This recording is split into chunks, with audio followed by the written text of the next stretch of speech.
Salve, salve pessoal, sejam muito bem-vindos a mais uma edição do podcast Jogo Raro.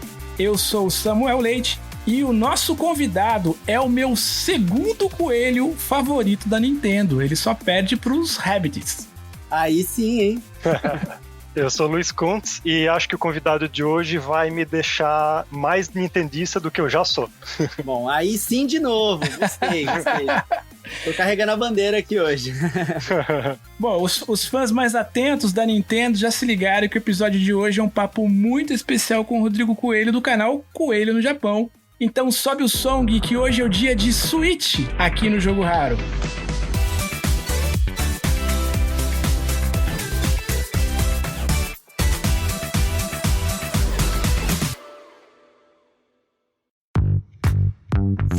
Galera, antes de começar o nosso programa, eu queria fazer alguns agradecimentos e deixar alguns recadinhos bem rápidos. Primeiro, eu queria deixar um muito obrigado de verdade para todos os nossos ouvintes, a imensa base de ouvintes que a gente vem recebendo nos últimos tempos, em especial algumas figuras muito importantes, como por exemplo o Soji, nosso colega, que foi muito generoso de aceitar o nosso convite, depois se mostrou um grande fã, e é muito bacana quando a gente percebe que a gente é fã mútuo, assim, né? A gente gosta muito do trabalho dele, e ele também gostava do nosso trabalho, então foi um casamento especial. E Soji, muito obrigado, sei que você está nos ouvindo aí, foi um prazer gravar contigo, e você está convocado, meu amigo, para estar sempre aqui com a gente, volta e meia, revisitando novos temas, falando sobre coleções, sobre consoles, enfim, a gente vai estar sempre recorrendo a você aí para te ouvir. Foi um prazer estar contigo aqui. Eu queria também deixar um agradecimento especial à imensa base de colegas aí que estão divulgando o nosso podcast. Nosso podcast está figurando... a gente era um podcast muito pequenininho, é ainda um podcast muito pequeno, que começou há pouco tempo. E hoje já a gente teve a grata surpresa de perceber que a gente já está entre os 20 podcasts de jogos mais ouvidos aqui no Brasil. E pra gente é uma alegria enorme, porque a gente está do lado de tanta gente bacana que a gente já ouvia e já era fã. Então é muito legal perceber essa imensa base de amigos que vivem e dividem o mesmo amor que a gente tem pelos jogos. Então isso é muito especial mesmo. E o último recado é convidar você a baixar o aplicativo Orelo. É um aplicativo muito bacana, de uma startup brasileira. Então, se você quiser ouvir podcast, conheça o Orelo, é um aplicativo muito legal. E o Orelo tem um olhar diferente para o produtor de conteúdo, né? Porque por meio da plataforma do Orelo, as pessoas podem financiar coletivamente os programas, podem ajudar doando, enfim, alguns recursos. Isso nos ajuda na questão da produção propriamente dita do programa. Bom, é isso.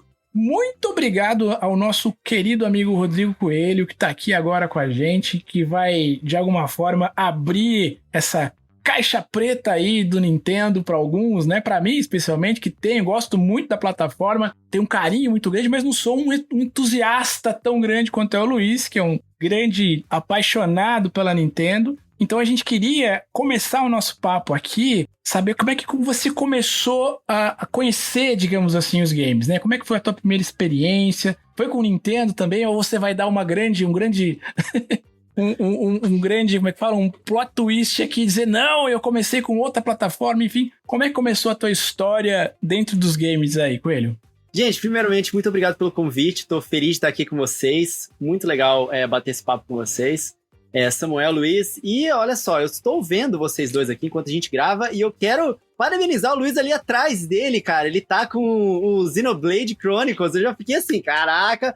Eu coloquei como um easter egg, eu ia perceber, Rodrigo. Essa é a primeira coisa que eu reparei. Maravilhoso, maravilhoso. Inclusive a história desse jogo ter vindo pro Ocidente é uma história memorável, assim, porque ele era um jogo que não seria lançado no Ocidente, ele foi só lançado no Japão, junto com alguns outros RPGs, né? E os fãs fizeram uma movimentação muito grande, inclusive as pessoas podem pesquisar, se chamou Operation Rainfall.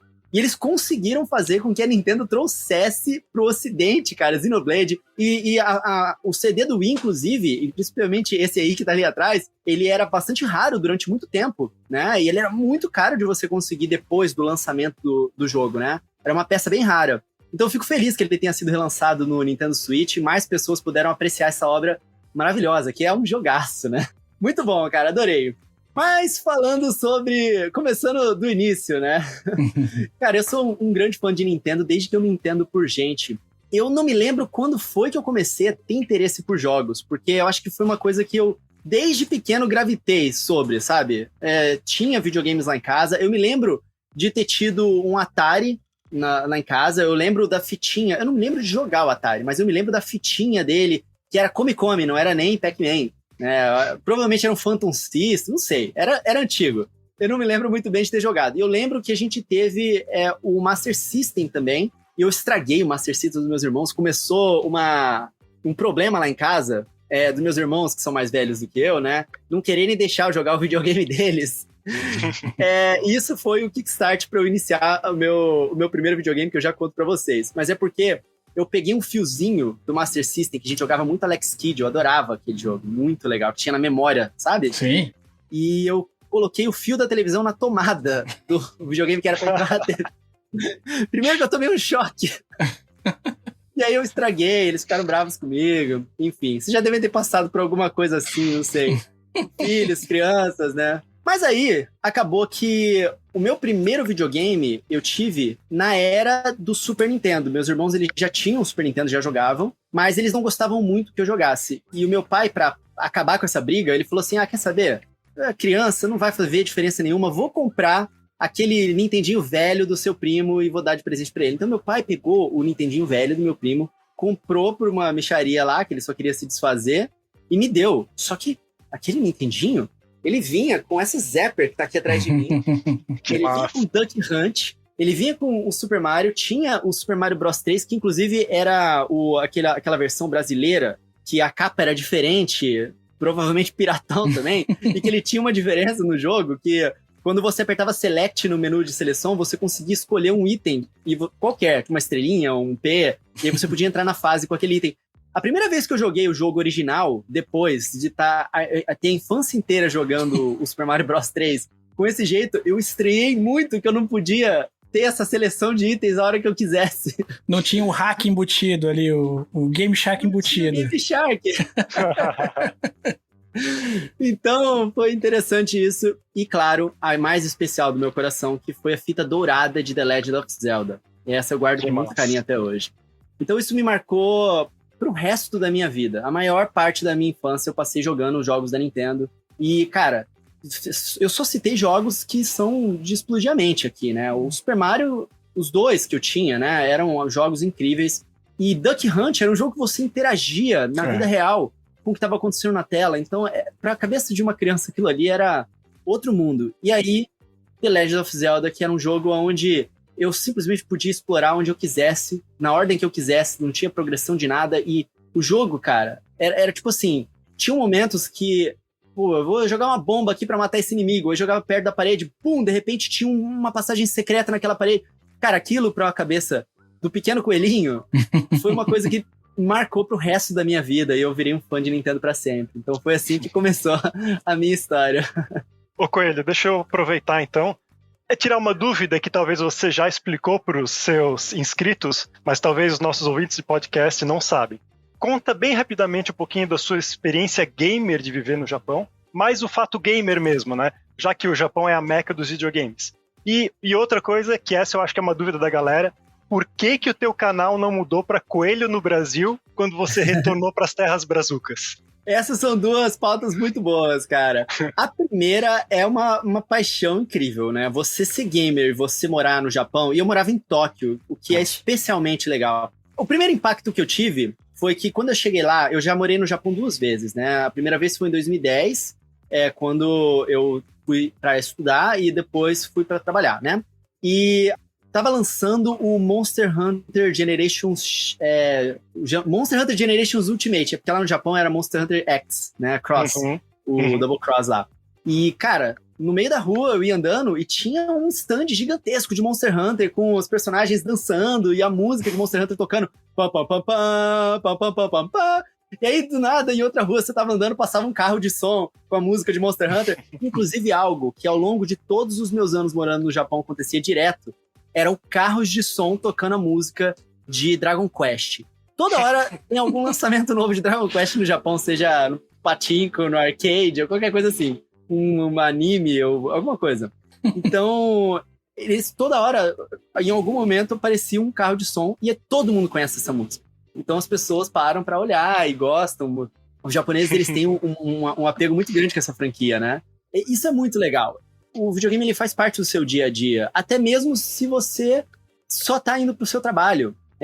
Uma coisa que eu costumo contar para as pessoas que eu sempre ficava impressionado é que, assim, parece que a Nintendo, ela é dona do Japão, assim. É claro que a Nintendo e o PlayStation igualmente, mas a Nintendo, eu acho que por ser mais antiga, tem ainda mais o apego emocional, né? Quando você entra, por exemplo, na Yamanote Line, né, a linha ali que tem em Akihabara, em Tóquio, ali, uma das estações é Akihabara, por exemplo. Você entra dentro do trem e sempre tem aquela televisãozinha passando as propagandas, né?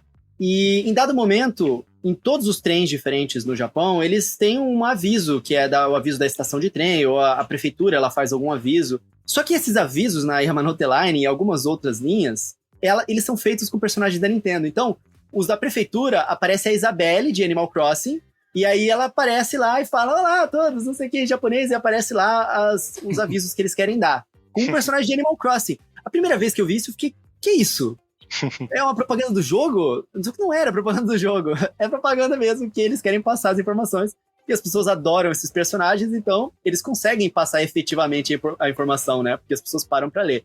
E a outra coisa muito legal, também na mesma linha, é que às vezes aparecia o Super Mario original, e ele andando na fase dele, ele entrava no cano e entrava pro Underground. Sabe aquelas fases secretas? Fases secretas não, mas você pegava o cano no Underground, às vezes tinha uma fase pra você pegar moedas. Perfeito.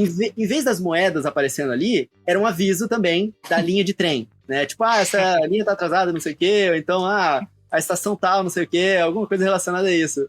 Eu achava muito interessante isso. Sem contar que você consegue comprar o que você quiser de videogame com o salário que você ganha lá, né? Ninguém sente falta, assim. Se você quer uma coisa, você simplesmente trabalha e compra. Então, essa eu acho que é a principal diferença, assim, né? Muito legal isso lá. E nos fala, por que não coelho no Brasil, não é? Olha, foi uma coisa que eu pensei muito sobre por que se eu deveria mudar o canal. Aí eu pensei, não, coelho no Brasil ia mudar muito a identidade. Não, eu pensei agora coelho do Japão, porque era o coelho que ele veio do Japão. Só que eu cheguei à conclusão, depois de conversar com muita gente, de que assim, eu tive que fazer uma escolha quando eu cheguei no Brasil. Eu tive uma oferta de emprego bastante tentadora do meu último chefe antes de eu ir embora do Brasil. Ele queria me recontratar para uma outra empresa que ele estava trabalhando. E aí eu pensei, cara, ou eu volto para um emprego comum, ou eu provavelmente não vou ter outra chance na minha vida de apostar nesse sonho que é viver de YouTube, viver fazendo isso que eu realmente amo mesmo. Eu amo também design, né? Eu sou designer, eu faço sites, aplicativos na parte de design de UX e também de front-end, né? Eu faço a codificação também. Só que, cara, minha paixão sempre foi videogame, sempre foi Nintendo. E eu pensei, essa é a minha chance. Então eu falei, cara, eu vou apostar tudo nisso agora. E conversando com muitas pessoas, a gente percebeu que seria ruim para os algoritmos do canal eu mudar. Muitas pessoas já estavam acostumadas com esse nome, eu já tinha uma logo, uma marca que as pessoas já veem aquela marca e reconhecem. E além disso, o meu canal já estava verificado pelo YouTube. Se eu mudo o nome do meu canal, eu perco a verificação do YouTube. Além de ser ruim para os algoritmos. Então, se eu vou apostar num novo momento da minha vida e isso vai atrapalhar, sabe, não faz tanta diferença assim o nome do canal. Claro. Eu mantive. Simplesmente porque tá todo mundo já acostumado. Muita gente até hoje me pergunta, mas a galera já se acostumou, né? Não é um segredo para ninguém já há muitos anos, então. Desde 2019, final de 2019 que eu voltei.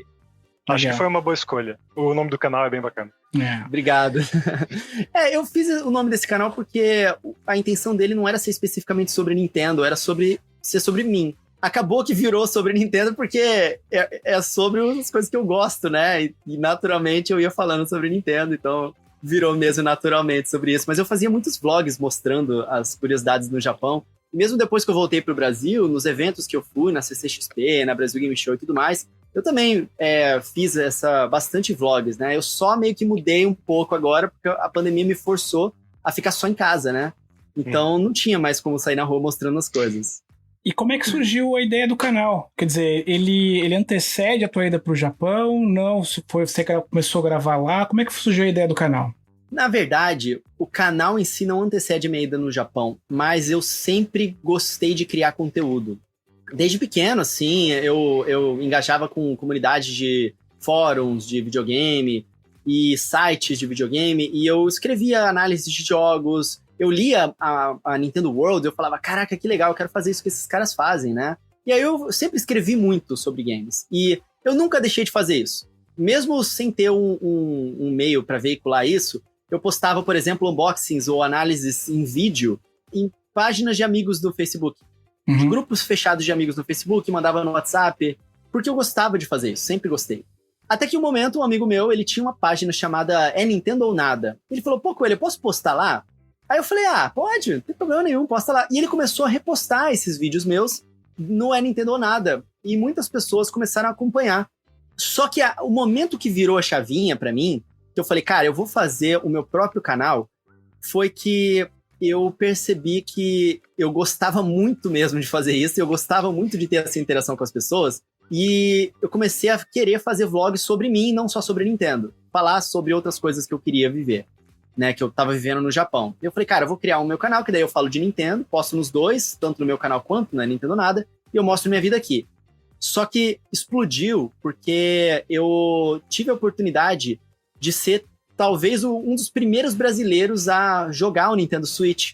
Porque antes do lançamento do Nintendo Switch, que foi em março de 2017, em janeiro a Nintendo ela fez um evento para imprensa em 2 locais do mundo. Um evento para imprensa em Nova York e um evento para imprensa em Tóquio. Ou melhor, em Tóquio ele era aberto ao público. Em Nova York ele era aberto para a imprensa. Então toda a imprensa do Ocidente, que foi convidada e tal, eles foram para lá. Só que o Japão tem um fuso horário de 12 horas antes, né? Então o evento em Tóquio aconteceu um dia antes.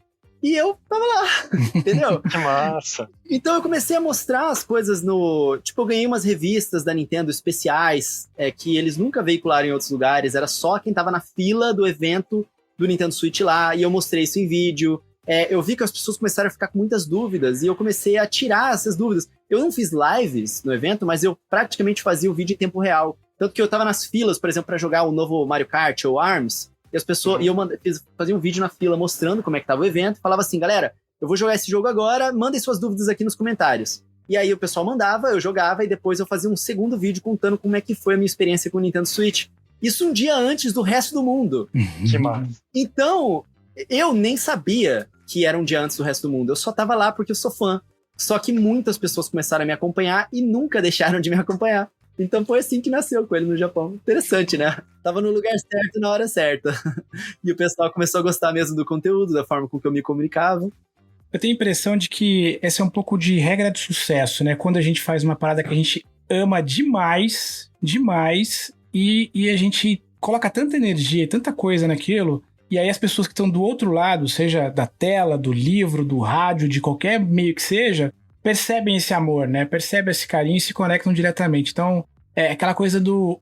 Não parece que é trabalho, não parece que é, né? Parece que é uma coisa que a gente faz porque a gente literalmente... Parece não, porque de fato a gente ama tanto aquilo que vai fazendo e as coisas invariavelmente tendem a ter sucesso. No mínimo, um pouco do que a gente sempre brinca aqui, eu e o Luiz, quando a gente faz o jogo raro pra gente ouvir no final do dia, né? Tipo, se a gente tiver mais gente, mais amigos ouvindo e curtindo, tá lindo!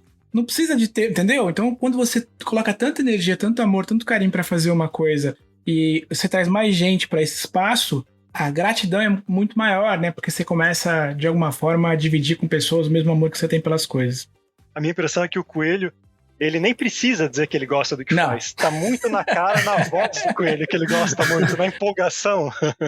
E sabe o que é legal, gente? Assim, hoje eu sou muito realizado com isso tudo, porque eu sempre fui apaixonado por isso, só que eu sou de Mato Grosso do Sul. E eu não tinha muitas pessoas da minha família. Meus irmãos, eles jogavam videogame, mas, assim, era um passatempo deles ali. Eles não gostavam de comprar uma revista pra ler sobre jogos. Então, eu não tinha com quem conversar sobre isso, muito, sabe? Alguns amigos meus gostavam, mas eram poucas pessoas que gostavam disso como eu gostava. E eu era o esquisito da família, que era o nerdão do videogame, entendeu? Então, hoje em dia, eu ter tantas pessoas com quem eu possa compartilhar isso é uma realização pessoal pra mim, sabe? É maravilhoso isso. Então, muito bom. Tenho muita sorte. Fala pra gente um pouquinho do teu podcast, né? Do Final Level, quer dizer, como é que ele surgiu, do que ele se trata, enfim, conta pra gente também essa faceta tua em áudio aí. Olha, eu sempre gostei dos mais diferentes formatos de criação de conteúdo, né? Como eu falei, eu escrevia, eu faço vídeo, e a gente iniciou um projeto no meu canal, que era o Coelho Cast. Ainda acontece, só que ele não tem uma frequência certinha, e é um podcast focado em Nintendo. Quando eu voltei pro Brasil, um amigo meu que trabalhava no Final Level, o Dan, no caso, joga Dan, e o Cardoso, que também trabalhava no Final Level, eles já estavam há alguns anos tentando fazer um podcast de games dentro do Final Level, que é uma plataforma de entretenimento grande, só que não tinha um viés de podcast e eles não estavam conseguindo fazer. Finalmente eles conseguiram fazer um projeto e o Final Level falou assim, tá bom, mas vocês têm que tocar isso de forma independente. O Final Level vai ajudar no que a gente pode aqui, mas é de vocês isso aí, beleza. Aí eles falaram, cara, a gente precisa, o Cardoso, que é o diretor do podcast, ele não queria participar das produções em si. Ele gosta mais da parte organizacional, de direção, né, de escolha de pautas e ajudar tudo por trás das cortinas ali, apesar dele participar de vários episódios hoje em dia. E aí o Dan, ele falou assim, cara, eu gosto do Coelho, eu acompanho o conteúdo dele, eu acho que ele é uma pessoa que se comunica bem, e ele tem um podcast também, ele tem experiência, e eu acho que pode dar liga, eu acho que vai ser uma coisa legal. Então, simplesmente, ele chegou pra mim e falou assim, Coelho, você quer fazer um podcast, cara? A gente não tem nada, mas é um projeto que a gente acredita muito. E ele me pegou bem nessa fase que eu tava de expandir as coisas que eu queria fazer e trabalhar com isso. Então, eu topei na hora. Não importava o motivo, eu também gostava dele. Eu falei, cara, só vamos, entendeu? Vamos fazer o nosso melhor aqui e você pode contar comigo 100% assim pra esse projeto. Então eu entrei de cabeça no Final Level Cast, que é o nome do podcast, que o pessoal pode encontrar, inclusive. E assim, ele é um podcast que não é focado em Nintendo. O grupo hoje em dia, somos 4, né, principais, que sou eu, o Joga Dan, a Marcia Effect, que ela entrou depois, né, então é muito bom também ter sempre a presença dela ali, as opiniões dela. O podcast melhorou muito depois que ela entrou. E o Cardoso, que é o diretor do podcast. Então somos nós 4. E cada um tem gostos muito diferentes. O Cardoso, ele é mais PC gamer. O Dan, ele é mais alinhado comigo ali em termos de Nintendo, mas ele joga muito também PlayStation e Xbox, ele tem todas as plataformas. Eu sou mais focado em Nintendo, mas eu tenho um PlayStation 4 também, que eu jogo os principais jogos nele. E a Márcia, ela é mais focada nos jogos indies, então tem um casamento muito bom ali. E o Final Level Cast acabou que em 2020 a gente ganhou a premiação do Cubo de Ouro de podcast 2020. E agora a gente está concorrendo ao Prêmio Jovem, cara. Muito bacana, eu tô muito feliz também com o projeto Final Level Cast. A gente iniciou em janeiro de 2020, bem no iniciozinho ali, um pouco antes da pandemia. E estamos aí há 1 ano e 8 meses, 9 meses, 1 ano e 9 meses já, sem pular uma semana sequer. Boa. Isso é uma batalha. E a experiência jornalística da CBN, como é que foi isso aí também? Me conta essa parte da CBN. Foi muito legal, foi muito legal. Foi um projeto assim que também caiu no meu colo e eu abracei e eu falei, cara, foi muito bacana o convite que vocês fizeram pra mim. E o que aconteceu é que a CBN, ela tinha esse projeto toda sexta-feira com o Velberan. Né? Isso. O Velberan, depois de um tempo, ele não podia mais participar. Ele falou, Coelho, eu recomendei você pra eles porque eu acho que você tem um perfil bacana que vai dar liga, né? E deu, né? Tanto que a gente se deu super bem lá na CBN, foi muito legal. E toda sexta-feira eles me chamavam, eu escolhi a pauta, né? E eu sempre focava nessa pauta, não em Nintendo em si, mas no que estava acontecendo de mais importante no mundo dos games. Então, era muito bom também para eu me inteirar sobre algumas outras coisas, né? Mais curiosidades, porque o público que ouve a CBN não é necessariamente um público que entende de videogames. Então, a linguagem que eu tinha que utilizar, a forma de explicar as coisas e as pautas que eu tinha que escolher tinham que ser pautas que fossem ter uma conexão com o público, né? Então, eu pegava, sempre quando tinha alguma notícia grande sobre um jogo novo de Star Wars, ou uma apresentação grande de PlayStation, ou alguma curiosidade relacionada a GTA, que é uma coisa que todo mundo conhece, ou tecnologia, uma inteligência artificial criou o seu próprio GTA, só observando o GTA, ou Pokémon, que hoje em dia faz parte da rotina de todo mundo, por causa de Pokémon GO lá em 2016. Então eu pegava essas pautas assim, e as mais importantes, tipo um lançamento de um videogame novo, e eu trazia para o público da CBN, né? Então eu fiz isso ao longo de alguns meses, eu não me lembro por quanto tempo, até que eu também tive que fazer algumas escolhas em relação ao meu trabalho, e eu tive que deixar essa oportunidade, mas foi muito legal o tempo que a gente ficou junto lá. Fazer rádio é uma experiência, de fato, muito especial, né? Porque é uma outra pegada e é muito legal também. Como você bem colocou, é um público muito rotativo, diferente. Então é um exercício para fazer de se comunicar, né? Mas é muito legal mesmo. Foi muito rico, eu aprendi muito. com essa experiência, que é muito diferente do que eu tô acostumado, né? Falando para um nicho muito específico, né, de Nintendo e também dentro do Final Level Cast de games, né? Legal. E foi muito legal.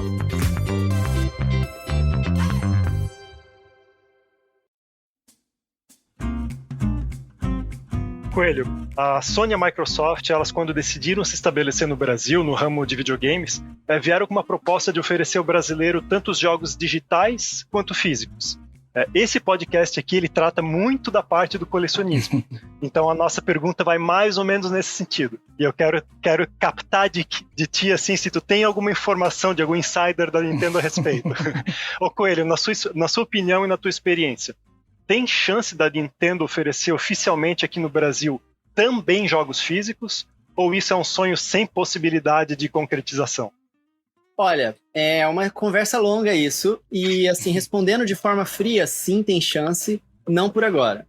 A gente atualmente já tem alguns documentos oficiais de jogos que tem que passar pela oficialização ali da Anvisa e dos órgãos, né, brasileiros. E alguns desses jogos, por exemplo, o Luigi's Mansion 3, que é um jogo da Nintendo, ele tem um pedido específico para distribuição no Brasil em meios digitais e em mídia física. Então a Nintendo ela fez esse pedido no caso de Luigi's Mansion 3 e algumas outras empresas também para alguns outros jogos para distribuir em formato físico no Brasil.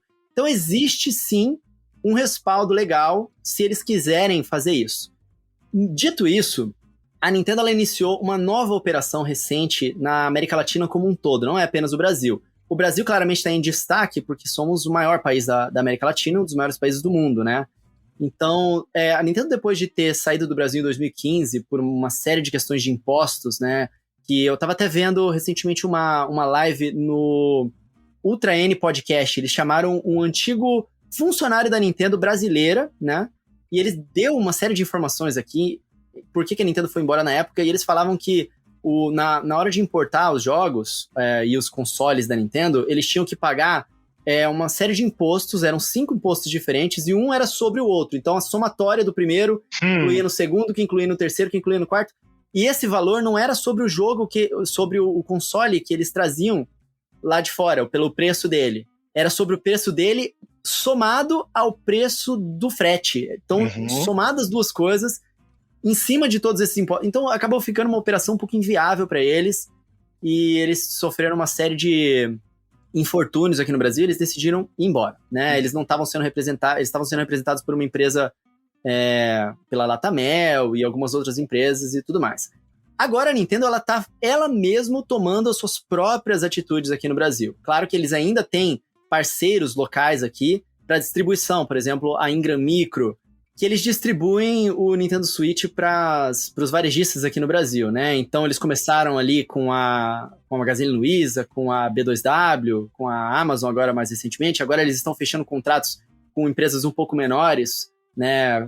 De médio porte ali, e para oferecer o Nintendo Switch nacional. Então, além disso, a Nintendo, ela, por exemplo, voltou em 2019 para a Brasil Game Show para estar perto dos fãs, né? E eles falaram, assim, com todas as palavras, que eles voltaram porque os fãs pediram muito. Então eles voltaram para a Brasil Game Show. Na Brasil Game Show, uma representante da Nintendo já falou que eles tinham o time de localização em português ali na Brasil Game Show, porque eles já estavam trabalhando nisso. Provavelmente esse mesmo time de localização que estava lá era o time que estava fazendo a localização em português do Brasil para o Mario Kart Tour, que é o jogo de celular da Nintendo. O próximo projeto deles agora foi o Mario Party Superstars, que vai vir em português do Brasil, o primeiro jogo do Nintendo Switch em português do Brasil da Nintendo. Legal. E eles estão o tempo todo contratando pessoas novas para traduzir para português. O tempo todo tem umas chamadas assim de pedidos de currículos e tudo mais. Então, a gente está vendo uma ação forte da Nintendo de retomada no Brasil. Outras coisas, eles lançaram o Nintendo Switch oficialmente aqui, eles já anunciaram que o Switch OLED, que é o videogame que nem lançou ainda, vai chegar no Brasil em 2022. Switch Lite já está aqui.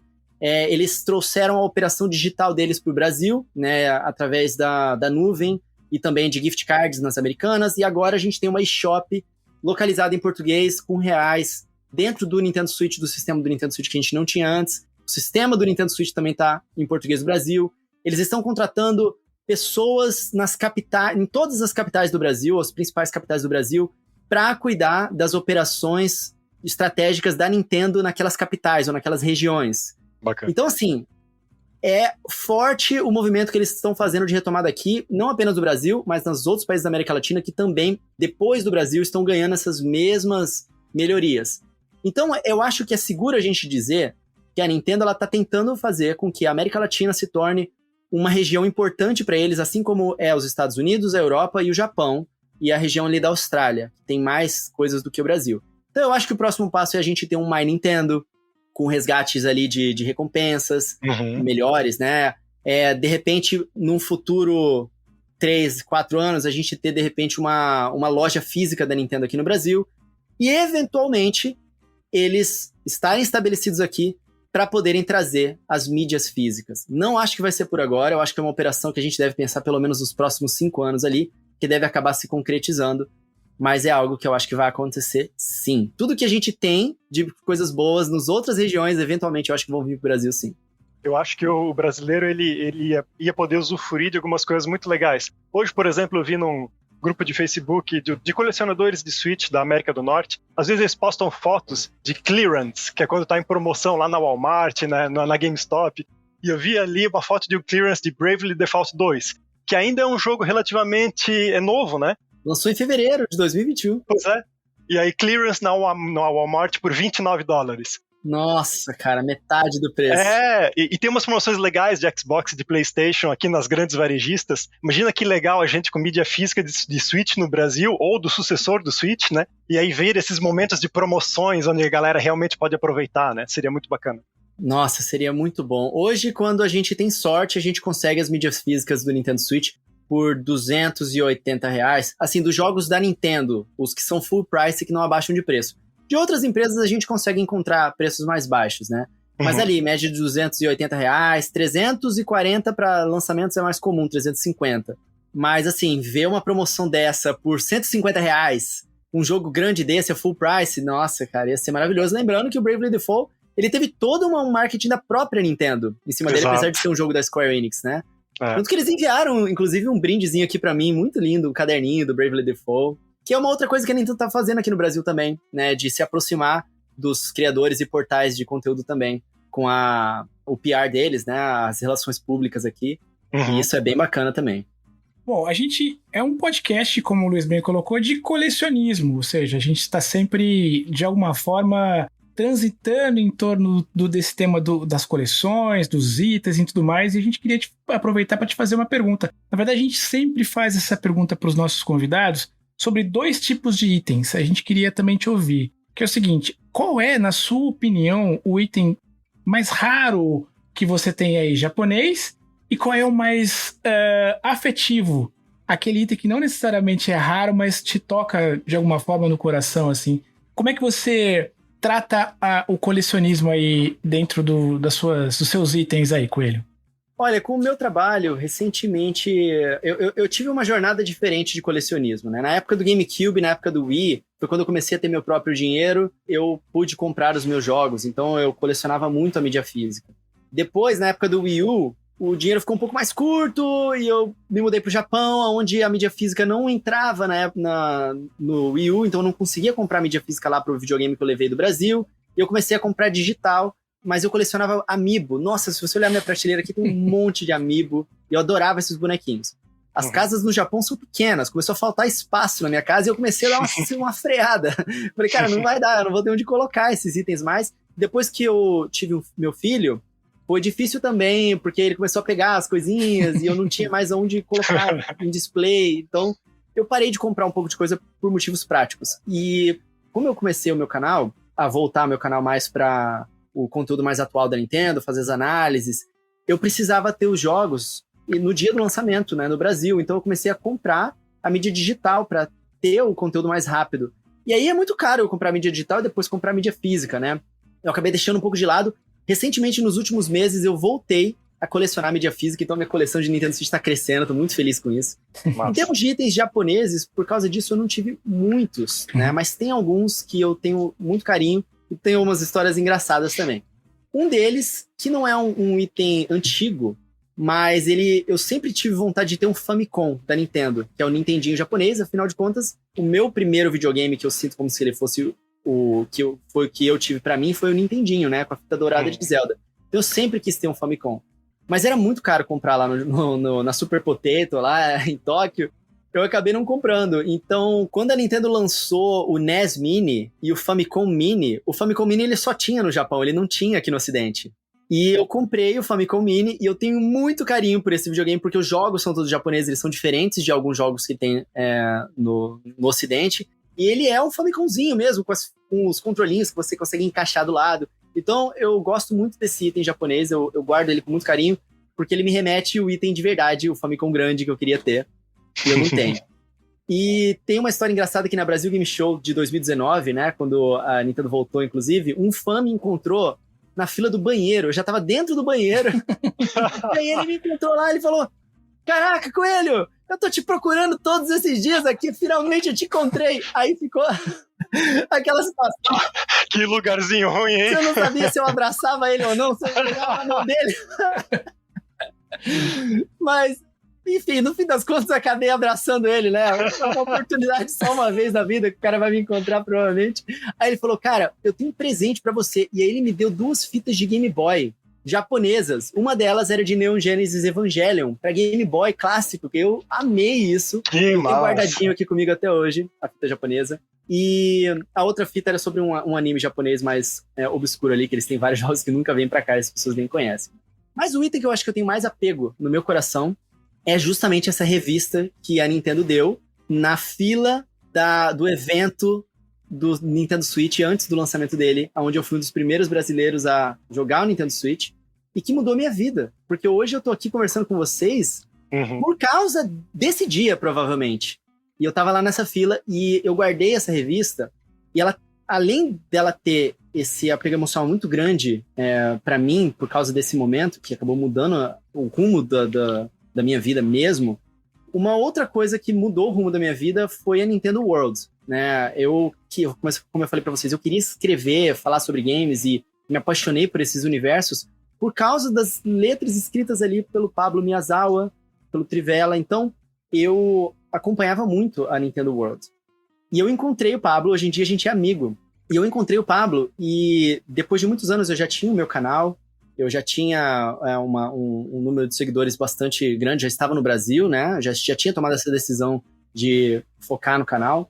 E o Pablo, eu dei essa minha revista para ele, que eu guardei com tanto carinho do Japão, que mudou o curso da minha vida, e eu falei, Pablo, assina essa revista para mim, porque você é uma pessoa que influenciou muito na minha vida também. Se eu tô aqui hoje fazendo um canal do YouTube, foi porque eu escrevi muito, eu criei muito conteúdo e por causa de vocês, que me inspiraram a isso. E aí o Pablo, ele escreveu uma mensagem que eu fico emocionado até hoje, assim, não é nada demais, mas pra mim é grande. E ele escreveu a seguinte mensagem, ele falou assim, eu não ajudei, ou melhor, eu não editei essa aqui, porque ele editava a Nintendo World, né, a revista que eu tava lá era a revista do Japão. Ele falou, eu não editei isso aqui, mas de alguma forma eu fiz parte, eu ajudei isso aqui a acontecer. Porque ele fez parte da história da Nintendo no mundo, no caso, no Brasil, né? Ele falou, de alguma forma eu fiz parte disso. E você também. E aí, quando ele escreveu, quando eu li isso, e você também, aí pesou no meu coração. Porque eu falei que, de certa forma, eu também tô fazendo a minha parte na história da Nintendo no Brasil, assim como ele fez na época dele. Sem dúvida. Nossa, isso muito legal.